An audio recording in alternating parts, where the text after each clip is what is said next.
কাছে দেখাও তোমার কি রূপ আছে। দেশভাগের করুণ ট্র্যাজেডি আর 4 দশকের আর্থসামাজিক বাস্তবতা নিয়ে মাটির ময়নার প্রিকুয়েল হিসেবে কাগজের ফুল নির্মাণের পরিকল্পনা করেছিলেন তারেক মাসুদ।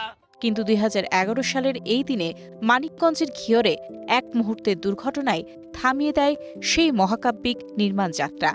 অকাল প্রয়াণে থমকে যায় সিনেপ্রেমীদের প্রতীক্ষিত এক সৃষ্টি।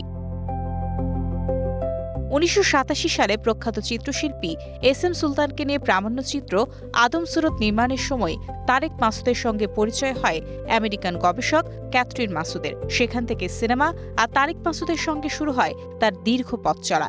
মুক্তির গান, মাটির ময়না, অন্তর্যাত্রা ও রানওয়ের মতো চলচ্চিত্র নির্মাণে ছিলেন তার সহযাত্রী। প্রতিটি সিনেমাকে তারা দেখতেন পরম যত্নে সন্তান গড়ে তোলার মতো।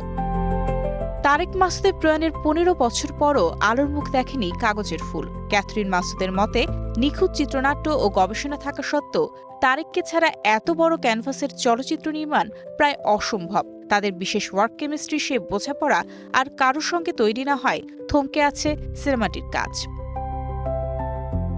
তারেকের আকস্মিক প্রয়াণে ক্যাথরিনের জীবনের চেনা কাঠামোও ভেঙে পড়ে। দীর্ঘদিনের আমরা পরিণত হয় শুধুই আমিতে। তবে তারেকের স্মৃতি শুধু ব্যক্তিগত বেদনায় আটকে রাখেননি তিনি। ছেলে নিশাদের কাছে বাবার সৃষ্টিশীলতা ও আদর্শকে জীবন্ত রাখার দায়িত্ব নিয়েছেন কাঁধে। যৌথ স্বপ্নের কাগজের ফুল আজও ফাইলবন্দি সত্য।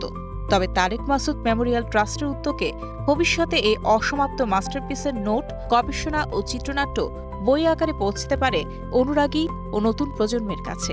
হয়তো পর্দায় নয়, অন্য কোনো মাধ্যমে বেঁচে থাকবে তারেক মাসুদের সেই স্বপ্ন। Mario Sen, star entertainment.